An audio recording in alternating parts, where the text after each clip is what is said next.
How to fix iCloud drive is loading. Basic troubleshooting steps. 1. Ensure that your device has the newest version of iOS or iProtos. Go to Settings General Software Update to check if there is an update.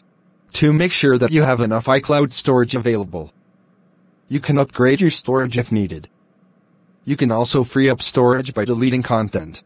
3. Make sure that your device has a Wi-Fi connection or a cellular data connection. Test your connection by opening Safari and trying to load a website. 4. If you are having this issue while you are using cellular, ensure that iCloud Drive is allowed to access cellular data. Go to Settings Cellular or Mobile Data. Scroll all the way down and ensure that iCloud Drive is turned on. 5. If you are using a VPN service, disable it. A VPN may interfere with the iCloud Drive connection. 6. Make sure that there is not an outage affecting iCloud Drive services. This can be easily checked by going to the Apple System Status page. Go to this page and check to see if iCloud Drive is working or not. If it is working, you will see a green dot next to it. If it is not working, you will see a notification describing the problem.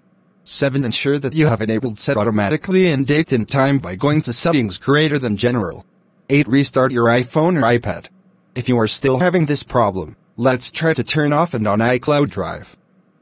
But please do these next steps in order. 1. Turn off iCloud Drive.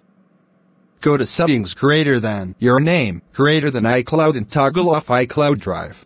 2. Now restart your iPhone or iPad. 3. Now, again go to Settings your name, iCloud and turn on iCloud Drive.